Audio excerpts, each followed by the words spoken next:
Buongiorno e ben ritrovati con Ore 13, come ogni mercoledì dedicata alla CGIL. CGIL risponde, che risponde a voi telespettatori, alle vostre domande. L'argomento di oggi è un argomento che sicuramente interessa molti che ci stanno seguendo da casa, ed è quello del lavoro precario, del lavoro a scadenza, chiamiamolo così. Vi ricordo 0422 1626 798 il numero per intervenire in diretta e fare domande ai nostri ospiti, che vado subito a presentarvi. Buongiorno e grazie per essere qui. Nicola Talmi, neo segretario provinciale della CGIL, buongiorno, ben ritrovato, e buongiorno anche ad Alessandro Squizzato e Claudio Naccarati della Nidil CGIL, buongiorno e ben ritrovati. Nidil, che vi ricordo sta per nuova identità di lavoro, proprio per racchiudere tutte quelle forme di lavoro che possiamo dire, Alessandro Squizzato, vanno per la maggiore adesso. Cioè, qual è l'incidenza del precariato in questo momento sul mercato del lavoro italiano? Sì, il punto è proprio questo, vanno per la maggiore, nel senso che un po' i lavori di tutti sono attraversati da quello che 20 anni fa chiamavamo flessibilità, precarietà. Queste sono forme di lavoro che erano nate come qualcosa di anomalo e che invece oggi sono un po' affare quotidiano per chi inizia a lavorare o anche per chi lavora da un bel po'. Perché vanno per la maggiore? Cioè, quali sono? Perché un'azienda preferisce queste forme di assunzioni rispetto a quelle di una volta, diciamo così? Perché il costo più grande per un'azienda è il costo fisso di avere un lavoratore e di doverlo pagare anche quando produce un po' meno rispetto ad altre volte. La possibilità, il potere di un datore di lavoro di poter risparmiare nei momenti di piccola produttività è un valore altissimo. E quindi in questi anni, dagli anni 90 in poi, c'è stata una corsa a tentare di ridurre i costi del lavoratore. E lo si è fatto riducendo i diritti sindacali, ma lo si è fatto soprattutto cercando di fare in modo che il tuo contratto duri soltanto finché mi servi. Quindi non solo per le aziende, le cosiddette aziende stagionali, perché quelle aziende che avevano bisogno in determinati periodi dell'anno di quel numero di lavoratori, ma anche per altre tipologie di imprese viene utilizzato questo sistema? Viene utilizzato praticamente per tutti i tipi di imprese. Chi ci guarda lo sa, perché o esso stesso oppure i suoi figli lavorano, e quindi quasi sicuramente lavorano a termine, orari flessibili, se non in altre forme ancora peggiori. E soprattutto riguarda tutti i tipi di lavoro. Anche chi ha un contratto a tempo indeterminato oggi, da quando è in vigore il contratto a tutele crescenti, è un po' meno sicuro rispetto a prima, è molto più facile licenziarlo, è molto più facile interrompere il rapporto, per cui ormai quello che iniziavano a chiamare flessibilità, e che significa che ti pieghi tu che lavori di solito, flessibilità, mentre il datore di lavoro se ne sta bello tranquillo e bello fermo, questa cosa riguarda più o meno tutti, a diversi gradi. C'è una cosa relativamente nuova, poi è nuova per il dibattito, che è sempre un po' in ritardo rispetto alla società, che è quello delle partite IVA, che se in passato erano i lavoratori un po' più ricchi, che in funzione del loro potere professionale potevano comprarsi quei diritti che non gli dava lo Stato, oggi una partita IVA spesso è un lavoratore come tutti gli altri, ma che ha meno diritti. Poi entreremo anche più nello specifico sul discorso partite IVA. Nicola Talmi, quello che ci ha appena illustrato Alessandro Squizzato, che idea ci dà della situazione dei lavoratori, del mercato del lavoro attualmente oggi in Italia? Beh, noi abbiamo una situazione in cui la disoccupazione giovanile continua a crescere e siamo a dati allarmanti, sopra il 30% di disoccupazione giovanile, ed è un dato che fa paura, perché vuol dire che non c'è investimento nel futuro. Pensate che ci hanno detto che quando quella volta hanno abolito l'articolo 18, senza il vincolo, diciamo così, della illicenziabilità, che in realtà sappiamo i datori erano comunque licenziabili, c'era stato un sacco di assunzioni. Così non è stato. Purtroppo i giovani scontano ancora una grossa disoccupazione. Teniamo conto che da noi al nord c'è stato un po' di ripresa economica negli ultimi 2 anni, che ha diciamo così, un po' asciugato, diciamo, il numero di lavoratori disoccupati, ma adesso c'è una frenata a livello nazionale un pochino anche da noi, e quindi il tasso di disoccupazione tra i giovani è ancora molto alto.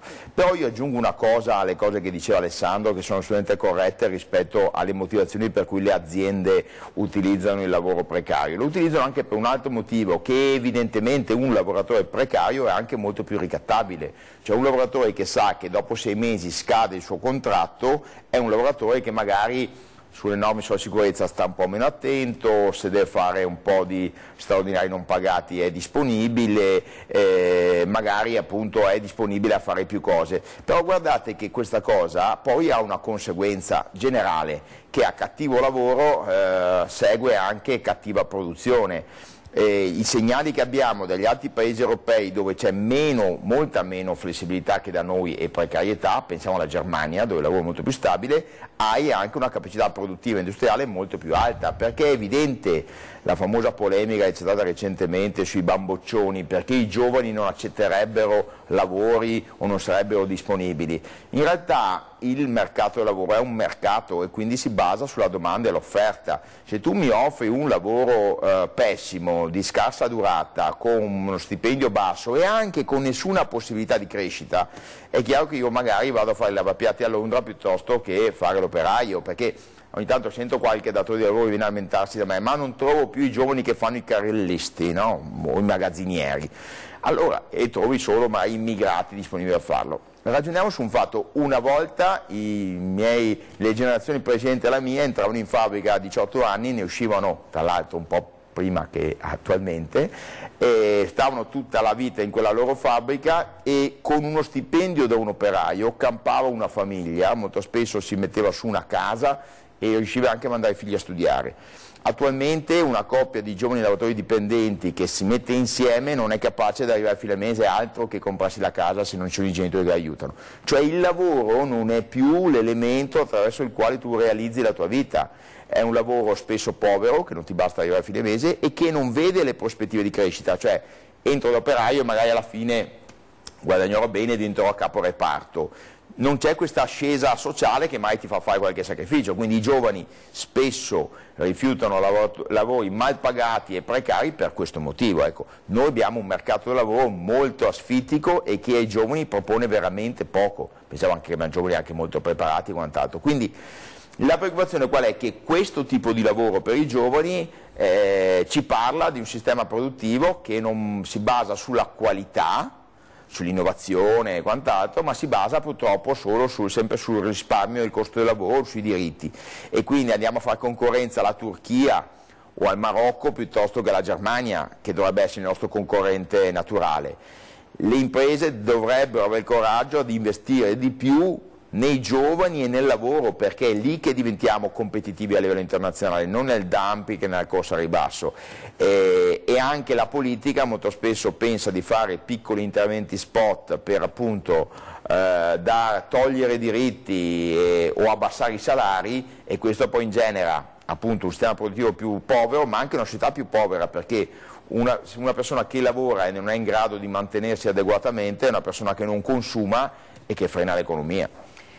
Sembra un discorso un po' retorico, ma viene da dire che bisogna ridare dignità al lavoro e al lavoratore. Certo, perché ormai a livello internazionale tu competi sulla qualità e sull'innovazione, perché il Veneto non è più la terra dove tu potevi fare quello che fanno i cinesi nel tessile, no? Come abbiamo fatto in passato con la calzaturiera, con tanti settori. Tu riesci a competere a livello internazionale, essendo noi nel mercato economico più importante del pianeta, se produci eccellenze, qualità, innovazione.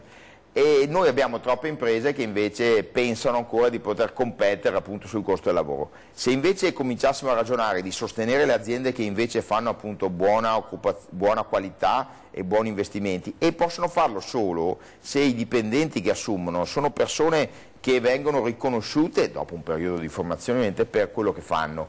Cioè, se vogliamo che le persone che lavorano ci mettano la loro passione e il loro impegno nel lavoro, bisogna che a queste persone gli venga riconosciuto il loro impegno, la loro passione, e che in qualche modo abbiano una prospettiva di crescita.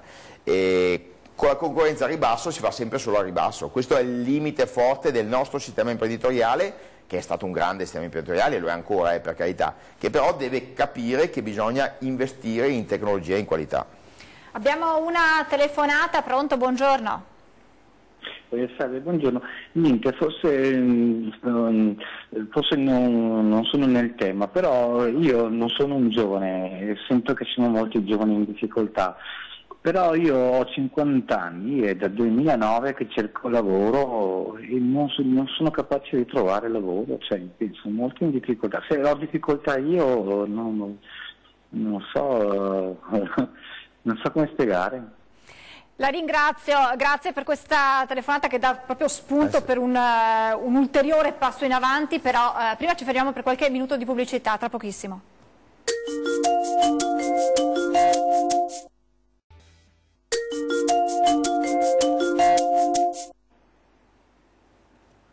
Di nuovo in diretta con Ore 13, CGIL risponde, stiamo parlando di lavoro precario. 0422 1626 798 il numero per intervenire in diretta. Ci eravamo lasciati proprio con una telefonata di un nostro telespettatore, 50 anni, dal 2009 alla ricerca di un lavoro stabile, quindi io girerei sia a Nicola Talmi sia ad Alessandro Squizzato questo caso, perché pensiamo sempre lavoro precario uguale giovane, non è così.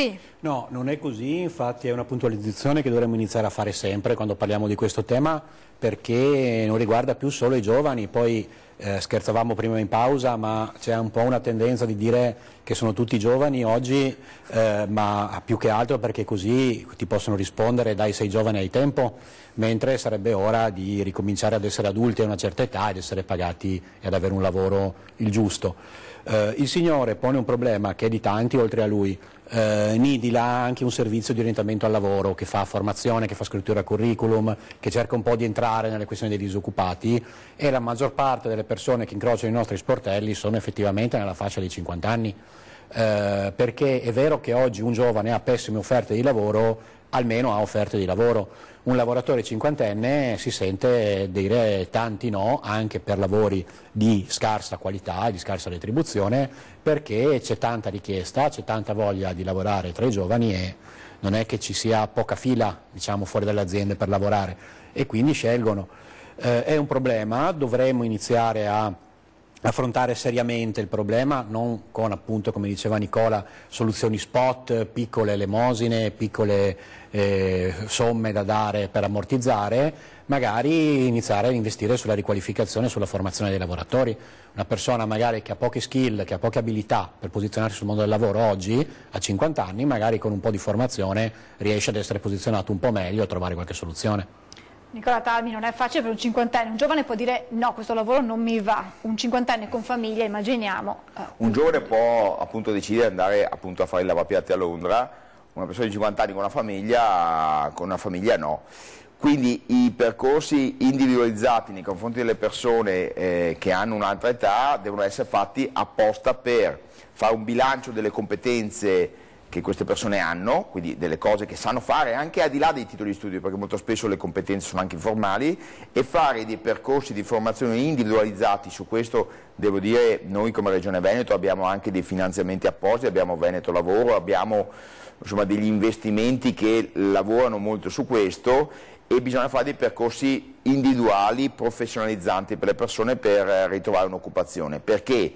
Perché una volta, tanti anni fa, magari uno a 50 anni poteva pensare con una cassa integrazione lunga di agganciare la pensione, adesso è sempre più difficile farlo. Per cui la questione della precarietà, dei contratti a tempo determinato, delle somministrazioni, le partite IVA, tutte le varie forme di precarietà che abbiamo adesso nel mercato, purtroppo non sono più delle questioni che riguardano solo i giovani, ma riguardano appunto anche persone di età più avanzata, e bisogna trovare delle formule specifiche per loro per inserirli nel mercato del lavoro.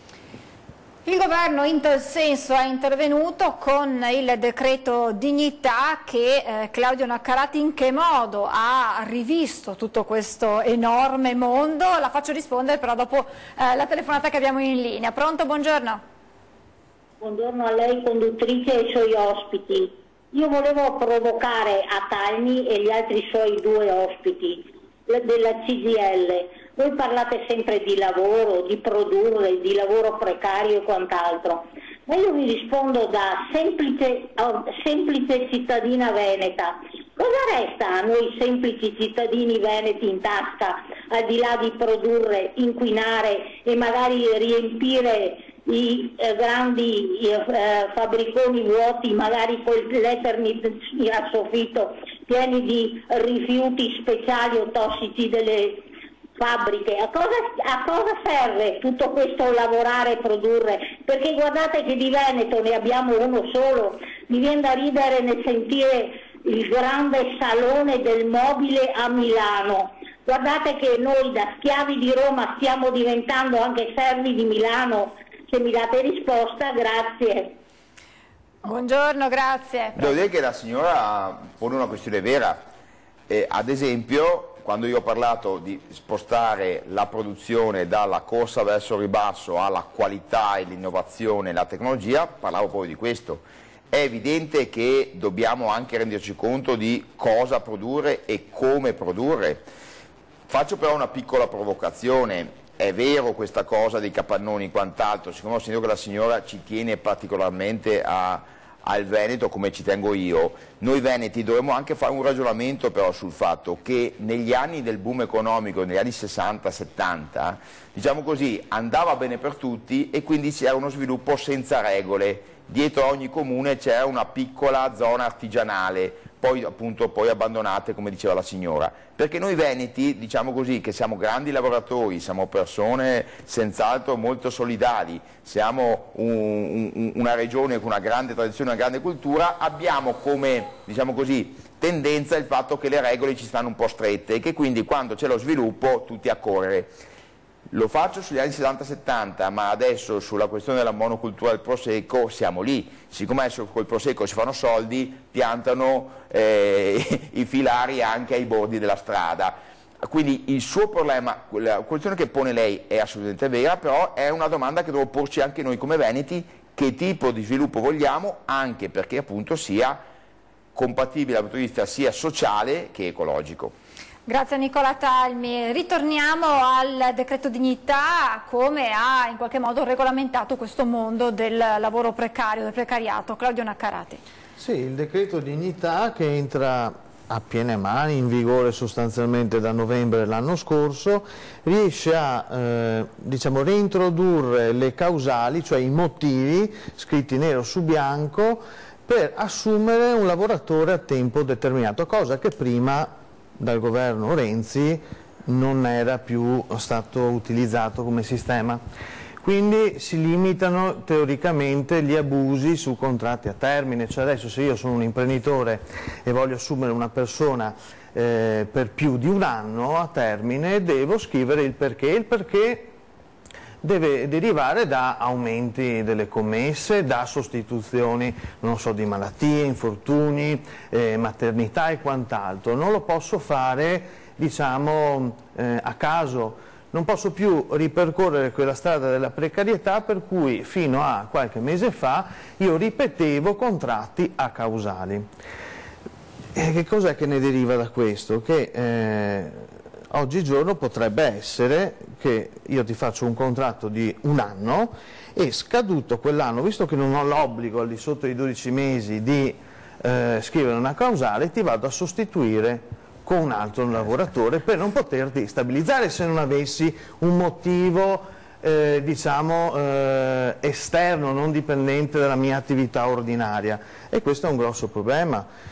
E infatti ci sono, purtroppo quando si crea una legge si trova sempre inganno e la andiamo a raggirare, e quindi qui entra in vigore anche un altro discorso, quello dei contratti a termine con le agenzie per il lavoro, se mi consentite di approfittarne e di parlarne, perché abbiamo visto come intanto con la prima applicazione del decreto dignità intorno a agosto, molti contratti a termine che andavano in cessazione non sono stati sostanzialmente rinnovati. Perché? Perché se prima c'era un limite a 36 mesi, oggi è stato questo ridotto a 24 con l'intenzione di favorire la stabilizzazione. Ora, se io voglio stabilizzare lo faccio, a prescindere dai 24 e 36, lo faccio anche subito. Okay? Quindi le aziende su una prima fase di interpretazione della norma hanno lasciato a casa migliaia di lavoratori nel nostro Veneto e nella nostra provincia.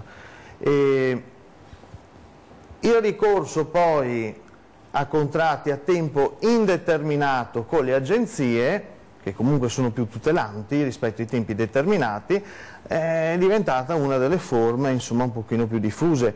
E il lavoratore dice: bene, io sono non assunto dalla fabbrica ma assunto dall'agenzia, a tempo indeterminato, sono sicuro, posso chiedere un mutuo, posso fare un prestito. Non è detto, perché se il contratto commerciale di fornitura di quel lavoratore dall'agenzia alla fabbrica è a tempo determinato, nel momento in cui viene meno perché non viene rinnovato il contratto commerciale, la ragione d'essere di quel contratto di lavoro indeterminato non c'è più e si applica il licenziamento, con tutte le tutele poi del caso che la bilateralità di settore applica. Chiarissimo, ci fermiamo ancora per qualche istante di pubblicità, tra poco.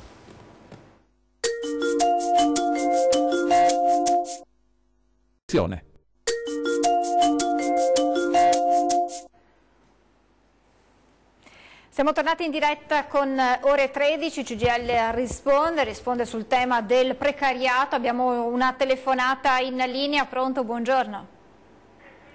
Buongiorno a lei. Buongiorno. Prego. Aspetto di parlare col signore della CGIL. Prego, è tutto per lei. Ne ha 3 qui a disposizione, prego. Dica. Benissimo. Prego, signora. Allora, niente, volevo riferire al signore della CGIL che sono da gennaio che ricevo 40 euro in meno e non supero i 1000 euro di pensione. Allora, mi dà una spiegazione, per piacere, che predicano tanto, che danno, cosa ti danno? Danni e basta. Allora, sì. Cosa le devo... Mi risponda. Signora... Mi trovo con 41 euro in meno da gennaio. Levo le spiegazioni eccetera che c'è scritto, è scritto che sono spese della IRPEF. Sono delle trattenute, probabilmente, signora, sono delle trattenute dell'IRPEF, però io le consiglierei una cosa, perché oltre a questa cosa che sta capitando a lei, adesso purtroppo ci sarà anche un recupero rispetto ai mesi precedenti ulteriore rispetto al blocco delle persone che c'è stato. Quando, signore mio? No, signora, ma io sto dicendo che gliene toglieranno altri, sto dicendo ancora di peggio, però, signora, la cosa importante... di peggio? Signora, non ho nessun reddito, non ho niente. Signora, la cosa importante però è che lei, con la pensione che prenda, si rechi in un patronato per fare una verifica, perché molto spesso ci sono anche degli errori, signora, noi diciamo sempre...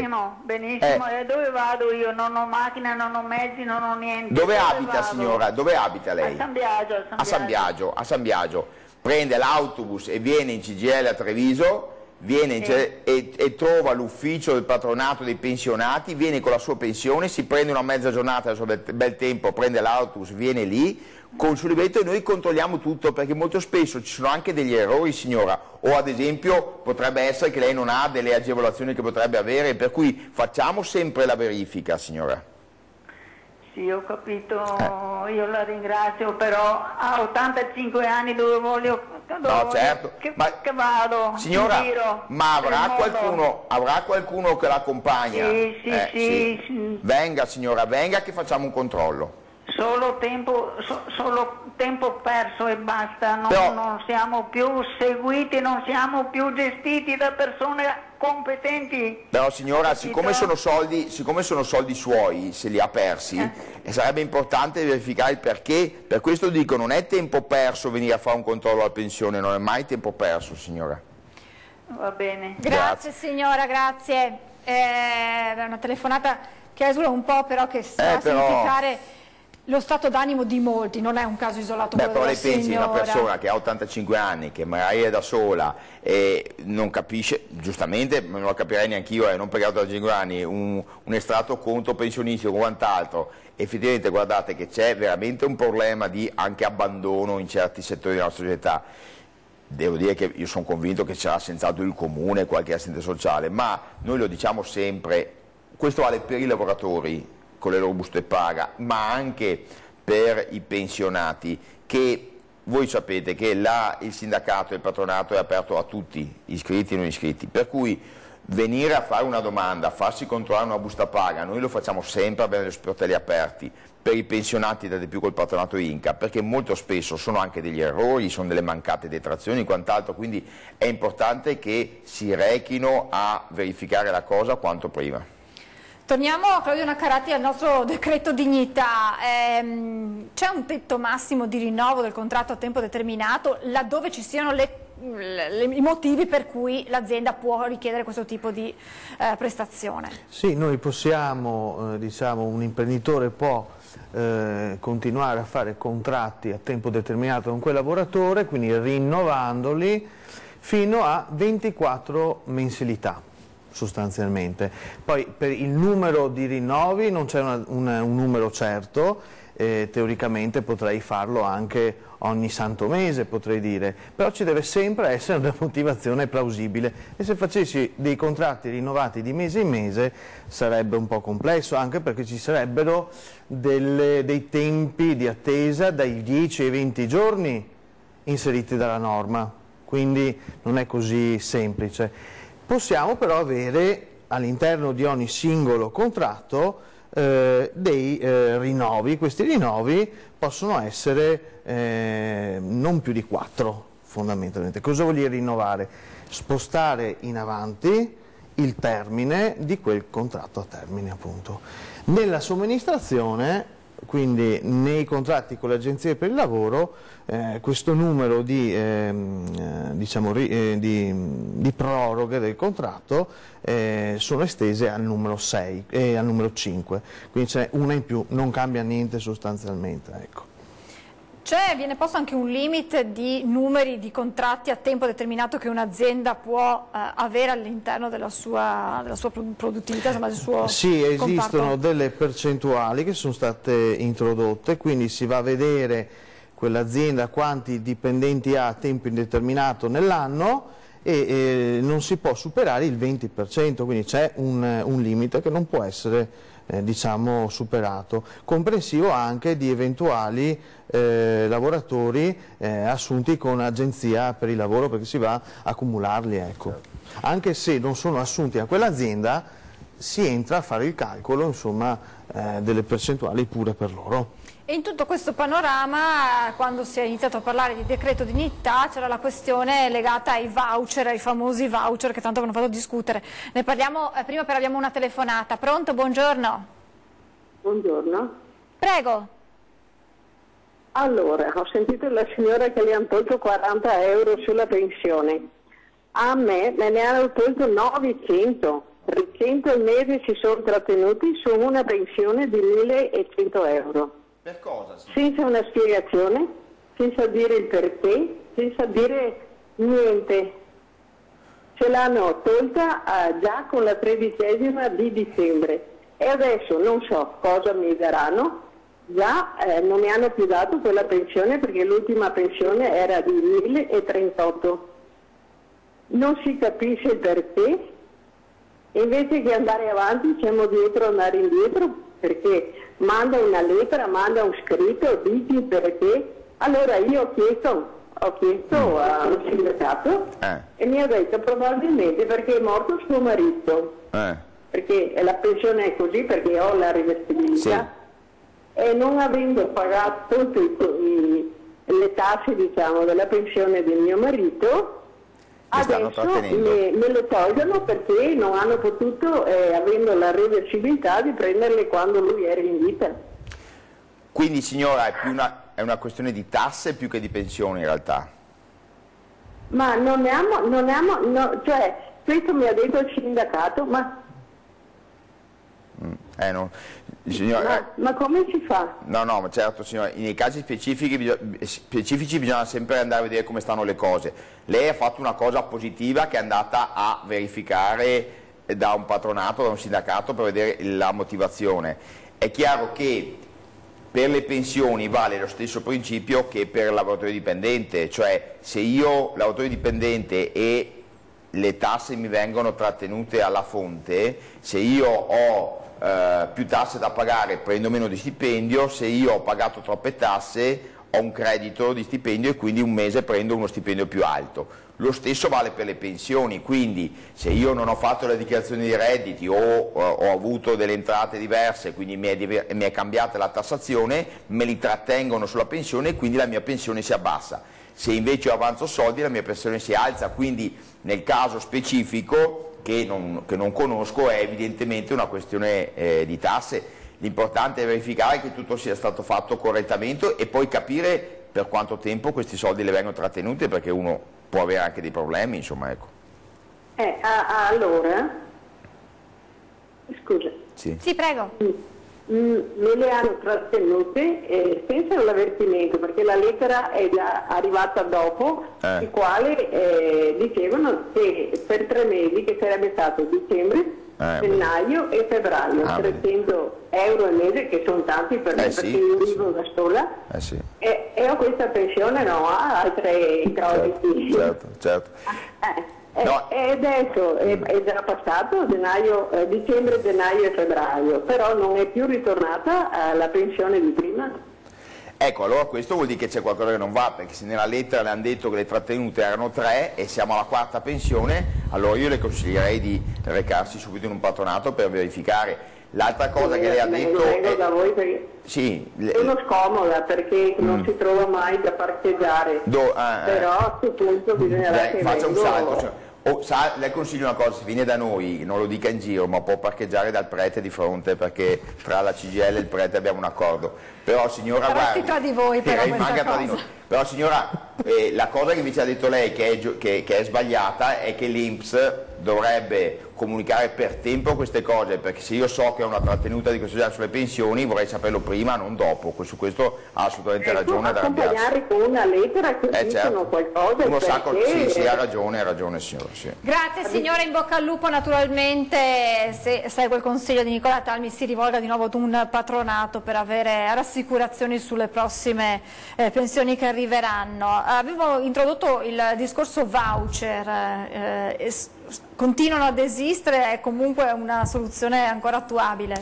Allora, i voucher, che correttamente si chiamano buoni lavoro, vengono ancora utilizzate per forme di lavoro dipendente accessorio, cioè lavoro dipendente veramente occasionale alle dipendenze di qualcuno, però non sono più così attuali per tutte le serie di limitazioni che sono state poste in essere. Non possono essere utilizzate da aziende che abbiano più di 5 dipendenti a tempo indeterminato, quindi questo li fa limitare molto l'utilizzo. Diciamo che ancora potrebbero essere utilizzati nel mondo agricolo, perché vanno anche a essere più convenienti, perché al di fuori del mondo agricolo il costo orario lordo comunque è abbastanza sostenuto per il datore di lavoro. Ecco, quindi diciamo che a mio avviso ormai non sono più così diffusi come i vecchi voucher prima della riforma dell'abrogazione. Per fortuna, perché prima della riforma i voucher venivano utilizzati al posto del lavoro normale, erano abusati. Certo. Il problema qual era? Che quando noi abbiamo presentato una proposta per modificare i voucher, quindi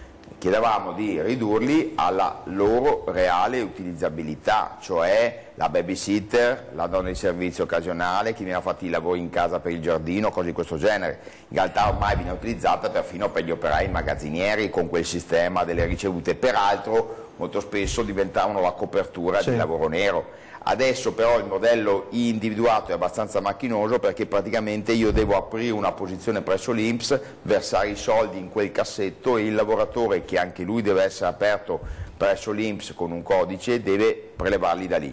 Chiaro che questa formula, rispetto a quando io andavo dal tabacchino e compravo 50 euro di voucher, è molto più complicata, ma ricordiamoci che quel sistema che c'era prima, quello dei voucher, di fatto copriva forme di lavoro nero. C'erano persone che lavoravano in nero e se proprio succedeva un controllo tiravano fuori il voucher, o se c'era un infortunio, un incidente, quindi il fatto di aver ridotto i voucher è senz'altro una cosa positiva.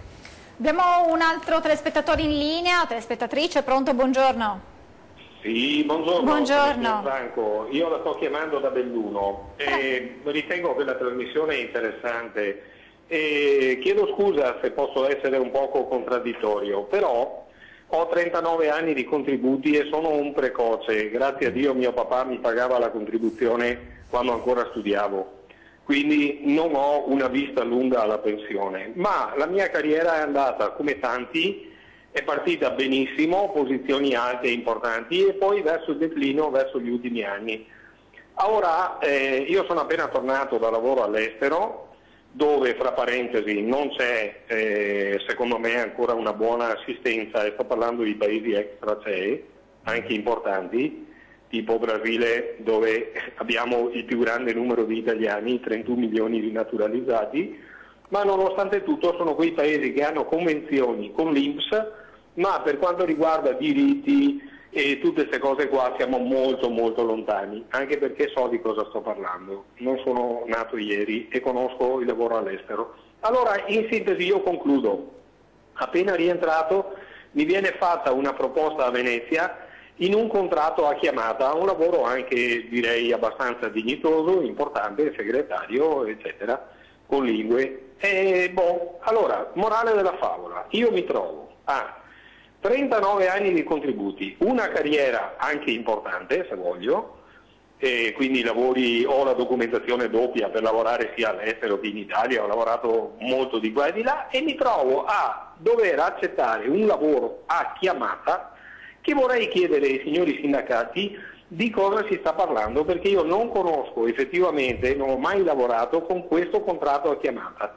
Se vado a iniziare un contratto di lavoro dove mi trovo legato, dove poi se trovo un lavoro reale io ho bisogno di andare a mettermi solite cose e magari rimanere legato a un lavoro che non mi sta dando niente né dal punto di vista INPS né dal punto di vista poi di una continuità. Io vorrei chiedere ai signori lì presenti se una persona con 39 anni di contributi è giusto che finisca alla fine e una carriera che posso dire buona a dover avere un lavoro a chiamata, perché sembra che la carriera lavorativa di una persona in tutto questo tempo i sindacati non hanno fatto in maniera tale che più esperienza ha uno più aumenta la sua possibilità. No, è il contrario.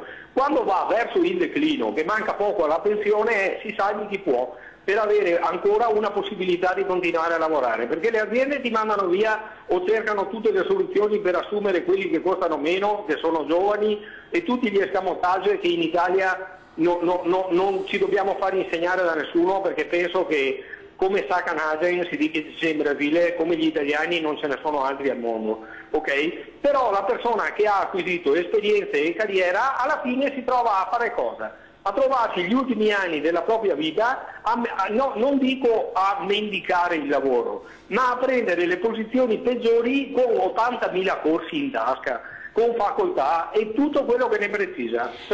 A me mi sembra un po' una... La ringrazio, chiarissima la sua domanda e chiarissimo anche il suo stato d'animo, insomma, perché immaginiamo che cosa significhi la sua situazione. Rispondiamo al nostro telespettatore subito dopo una brevissima pausa pubblicitaria.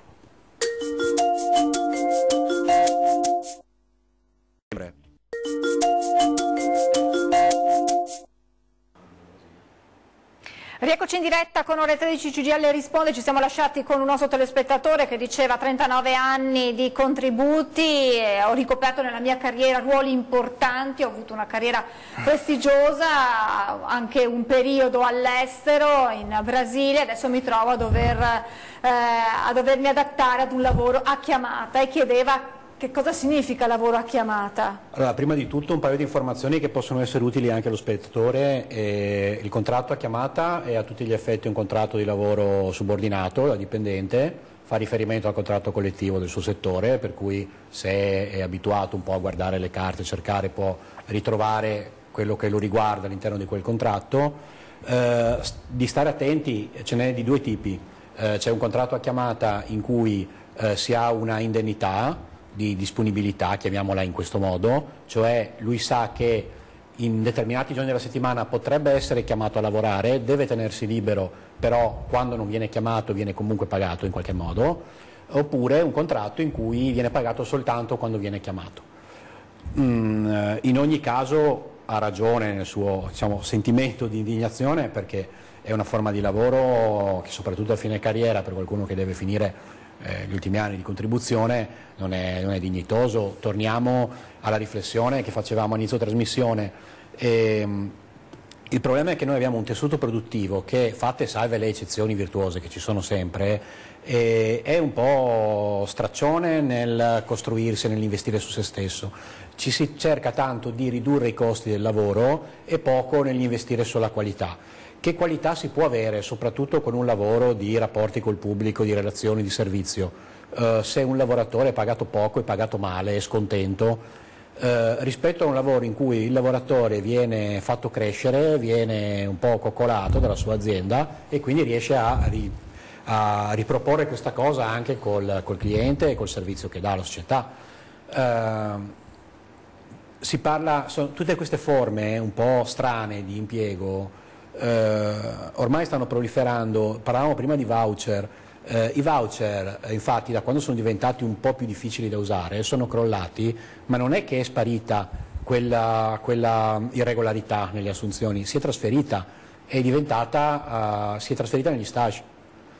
In quei settori dove sono crollati i voucher, guarda caso, sono aumentati a picchi vertiginosi i tirocini, gli stage, che sono la stessa cosa, che sono a tutti gli effetti formazione, ma che invece coprono rapporti di lavoro veri e propri, nel turismo, nella ristorazione. Dovrei avere un tutor, dovrei avere un piano formativo, di fatto faccio il cameriere. Quale formazione c'è? Nessuna. È un rapporto di lavoro irregolare. Bisogna stare attenti, non è colpa del sindacato, bisogna ricordarlo, noi abbiamo cercato di metterci di traverso in tutti i modi, stiamo cercando di metterci di traverso, gli stagi stiamo iniziando ad impugnarli anche con un certo successo, è colpa di una politica che ha gestito la cosa male e che sta gestendo la cosa anche recentemente, soprattutto con annunci, e poi giustamente la gente è confusa perché gli si dice una cosa negli annunci della politica, si ritrova una cosa diversa nella busta paga o nella pensione ed è molto difficile capire. E poi è un tessuto produttivo, ripeto, che dovrebbe iniziare a prendersi qualche responsabilità. Io ho visto recentemente un annuncio di lavoro e diceva, si offriva ad un giovane massimo 30 anni, automunito, che doveva sapere 3 lingue, un lavoro sotto forma di stage con era tipo 6 ore al giorno, 5 giorni alla settimana, ma disponibilità a lavoro non straordinario ma aggiuntivo. Quindi mi offri 500 euro per uno stage chiedendomi di lavorare mai 8-9 ore al giorno. Dopo si lamentano se i giovani rifiutano questi lavori, insomma mi sembra anche ovvio, ecco. Poi anzi glielo chiedo subito, facendo l'avvocato del diavolo, sì, Nicola Talmi, quindi mettendomi dalla parte dell'imprenditore che deve far quadrare i bilanci, deve mantenere in piedi la sua azienda in un momento storico che conosciamo tutti qual è, con le difficoltà, certo, che ha, cerca di ridurre il più possibile i costi, appunto abbiamo capito che il costo del lavoratore è quello che va a pesare di più. Non dando la colpa quindi in toto all'imprenditore, che cosa deve fare, cosa devono fare gli alti livelli, la politica, per ridare, tornando al discorso iniziale, quella dignità al lavoro, al lavoratore e quindi anche l'azienda essere in grado di dare effettivamente un lavoro? C'è un problema di fondo che c'è da sempre nel nostro Paese. Nel nostro Paese si dice spesso che noi abbiamo un costo del lavoro troppo alto e da qui vengono queste forme per, diciamo così, risparmiare sul costo del lavoro. Allora, a parte il fatto che in realtà non è vero, perché il costo del lavoro in Italia è paragonabile, è anzi più basso di quello tedesco, è paragonabile a quello spagnolo e quello francese. Qual è la differenza quando io guardo quello che versa il datore di lavoro e quello che prendo, cioè tra il lordo e il netto di una nostra busta paga? Se noi guardiamo la busta paga ci spaventiamo, perché, ci incazziamo perché vediamo la differenza tra quello che incassiamo e quello che era al lordo. Però attenzione, perché la differenza tra le due cose è composta sì da una parte di costo del lavoro, penso ai contributi per la nostra pensione, penso all'INE e quant'altro, poi molto è composto da l'IRPEF, che è il problema che ponevano anche due pensionati di prima, cioè le tasse. Allora, qual è la verità? La verità è che il costo non è il costo del lavoro che è alto nel nostro Paese, ma sono alte le tasse sui lavoratori dipendenti. Perché? Perché quelle tasse vengono trattenute alla fonte, cioè il datore di lavoro le paga direttamente allo Stato. Per cui ogni volta che un imprenditore dice pago troppe tasse sul lavoro, semplicemente sta solo dicendo che ha girato allo Stato le tasse del lavoratore dipendente. Siamo d'accordo che sono alte, e sono alte per chi le paga, cioè le tasse sono alte nel nostro Paese per chi le tasse le paga. Se le pagassimo tutti, le tasse, se ci fosse quindi meno evasione fiscale, probabilmente potremmo abbassare un po' le tasse sul lavoratore dipendente e quindi il lavoratore dipendente in busta paga avrebbe qualcosina di più. Quando si parla del costo del lavoro bisogna capire di cosa si parla. Poi io capisco che il costo del lavoro sia importante per un'azienda, a noi le aziende ci interessa che ci siano, che funzionino, che lavorino, che abbiano buoni fatturati, così assumono le persone. Però domandiamoci una cosa, se la posizione lavorativa che tu hai, con cui tu pensi tenere in piedi la tua attività, è da 500 euro per un dipendente che sa 3 lingue, forse c'è un problema nel tuo business plan, cioè evidentemente non può essere che la tua azienda funziona solo se hai una persona che con 3 lingue è disponibile a 500 euro, evidentemente è la tua azienda il problema, non quel lavoratore. Un ultimo flash, Alessandro Squizzato, sui contratti sportivi che ricoprono un ruolo importante all'interno di questo panorama. Sì, i contratti sportivi, o meglio, non sono contratti, anche se pochi lo sanno, le collaborazioni sportive sono quella forma di lavoro che conosciamo tutti e non ce ne siamo accorti, perché o noi stessi, o il nostro figlio, o un parente, o un amico, qualcuno nella nostra cerchia fa sport in qualche modo, anche amatoriale, soprattutto amatoriale. E lo fa ovviamente in un'associazione sportiva dilettantistica che è anche la palestra, ok? Quindi un po' tutti noi abbiamo a che fare con questo tipo di lavoro. È una forma di impiego presso una società sportiva dilettantistica che non prevede tasse, non prevede contributi, fino a 7.500 euro, fino a un anno fa 10.000 euro da poco all'anno, ma che è la cosa che si sa meno, non prevede nessun tipo di diritto. In tutti i modi quello è un rimborso spese. Io faccio la mia prestazione presso l'associazione sportiva, quella mi dà un tot di soldi, ma la cosa si può interrompere dall'oggi al domani. Per cui se io vengo impiegato da questa associazione in collaborazione sportiva e non con un contratto, di fatto non ho nessuna certezza che domani potrò ancora lavorare per loro. Non sto versando nessun contributo e stiamo attenti, questa cosa bisogna tenerla presente. Vengono nei nostri uffici persone che lavorano da 20 anni in questo modo, da 30 anni, e ci chiedono qual è la mia situazione contributiva. In questi casi la situazione contributiva è zero, per cui bisogna stare attenti. È una forma che è stata inventata per dare respiro al tessuto sportivo nazionale, che è una cosa giusta, che è una cosa meritoria. Bisogna stare attenti a non farla andare un po' fuori dai canoni. Per un allenatore, diciamo di judo, che ha la sua vita, ha il suo lavoro durante il giorno, che paghi i suoi contributi perché nel frattempo fa l'operaio, fa l'avvocato, fa quello che fa, e la sera presta la sua competenza per migliorare l'attività sportiva nel territorio, è giustissimo che venga pagato in questo modo. Ma se la mia attività lavorativa con cui mi mantengo, con cui costruisco la mia vita, è questa ed è pagata in questo modo, allora c'è un problema. C'è un problema per il lavoratore che deve un attimo capire come fare in modo per farsi mettere in regola, c'è un problema per la società sportiva che sta facendo una cosa che oggi è tollerata ma che non è regolare. Noi stiamo entrando recentemente in questo mondo, c'è il Far West più terribile, stiamo riuscendo a ottenere qualche risultato, chi un po' si riconosce in questi canoni lo invito a rivolgersi ai nostri sportelli perché abbiamo una chiacchierata da fare. Grazie, vi ringrazio Nicola Talmi, segretario provinciale del CGIL, ringrazio Alessandro Squizzato e Claudio Naccarate della NIDIL CGIL per averci aperto questo mondo intorno al lavoro precario, e speriamo di avervi dato qualche strumento in più per stare attenti. Grazie a voi per averci seguito, buon proseguimento di giornata.